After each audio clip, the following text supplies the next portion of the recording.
জানেন এখন কেমন আছে বেদের মেয়ে জ্যোৎস্না? এখন কি করেন তিনি?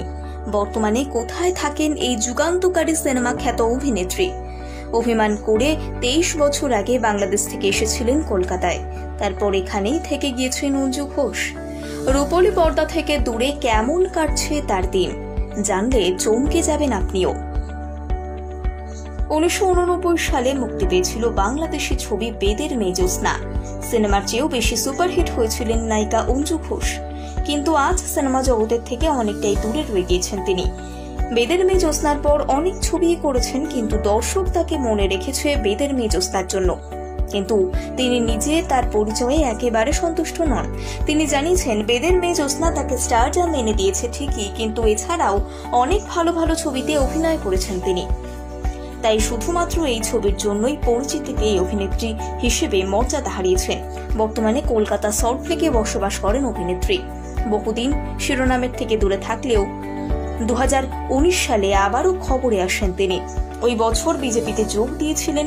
তারপরই তার নাগরিকত্ব নিয়ে প্রশ্ন করে শাসক দল তৃণমূল।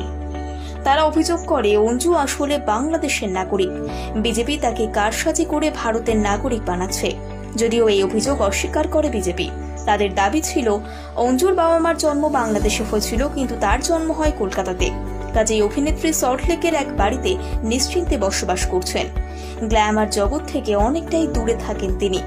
জানিয়েছেন এখন দিনের অধিকাংশ সময় কেটে যায় পূজা পাঠ করে। অঞ্জু ঘোষ বলেন, তার বাড়িতে যেমন দুর্গা প্রতিমা রয়েছে তেমনই পবিত্র মক্কা এবং খাজা বাবার ছবিও রয়েছে। তার মতে মানব ধর্মের চেয়ে কোনো ধর্মই বড় নয়। এই অভিনেত্রীর জীবনে প্রেম এসেছিল, কিন্তু সেই প্রেম পরিণতি পায়নি। কোন পুরুষরা এসেছিলেন অঞ্জু ঘোষের জীবনে, তাদের নাম তিনি প্রকাশ করতে চাননি। অঞ্জু ঘোষ জানিয়েছেন তার প্রেমিকদের তালিকা দীর্ঘ, কিন্তু তাদের কারণ নাম প্রকাশ্যে আনতে চাননি তিনি। অভিনেত্রী আরো বলেন, সেই সময়ে অনেক পুরুষই তার পেছনে ঘুরঘুর করত, কিন্তু তিনি পাত্তা দিতেন না, কারণ তার মনে হতো যে সবাই তার অর্থের জন্য তাকে চাইত।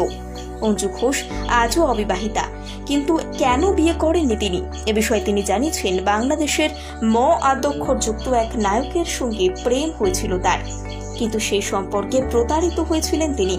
এর ফলে মানসিকভাবে ভেঙে পড়েছিলেন। এছাড়াও পরিচালক এফ কবির চৌধুরীর সঙ্গে অঞ্জু ঘোষের প্রেম ও বিয়ের খবর রটেছিল, যদিও এটিকে গুজব বলে উড়িয়ে দিয়েছিলেন অভিনেত্রী। তিনি জানান তার প্রযোজনা সংস্থা থেকে একটি ছবি তৈরি করা হয়, সেখানে অর্থলগ্নি করেন কবির। সিনেমা মুক্তি পাওয়ার আগে পরিচালক আবদার করেন সেটি তার ড্রিমল্যান্ড প্রোডাকশন থেকে রিলিজ করতে হবে, কিন্তু এতে রাজি হননি অঞ্জু। এর জেরে দুজনের মধ্যে দ্বন্দ্ব বাধে। অঞ্জু দাবি করেন চুক্তিপত্র থেকে তার সই জাল করে বিয়ের ফরিনামা বানানো হয়েছিল। তবে এফ কবির যে তার শুভাকাঙ্ক্ষী ছিলেন তা অস্বীকার করেননি অঞ্জু। অঞ্জু ঘোষের আসল নাম হলো অঞ্জলি ঘোষ। 1972 সাল থেকে 1981 সাল অবধি চট্টগ্রামে তিনি অভিনয় করেছিলেন।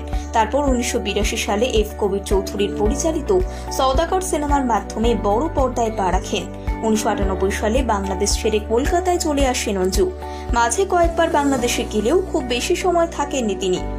নিজের শৈশব তিনি কাটিয়েছেন চট্টগ্রামে। অষ্টম শ্রেণীতে পড়ার সময় আশীর্বাদ ছবির হাত ধরে তিনি চলে আসেন সিনেমার জগতে। এত সফল একজন অভিনেত্রী 1988 সালে কেন দেশ ছেড়ে চলে গিয়েছিলেন? যে সময় তিনি দেশ ছাড়েন তখন তার ঝুলিতে রয়েছে 300 বেশি সিনেমা। হঠাৎ কেন সব ছেড়ে দিলেন তিনি? সূত্রের খবর, কিছু সন্ত্রাসবাদী এবং পরিচালক তাকে উত্তক্ত করতে শুরু করেছিল। এর ফলে দেশ ছাড়তে বাধ্য হন বেদের মেয়ে জ্যোৎস্না খ্যাত অভিনেত্রী। এখন সল্টলেকের বাড়িতে গ্ল্যামার ওয়ার্ল্ড থেকে দূরে শান্তিতে রয়েছেন তিনি। বেশিরভাগ সময় বাড়িতে থাকেন, বাগান পরিচর্যা করেন।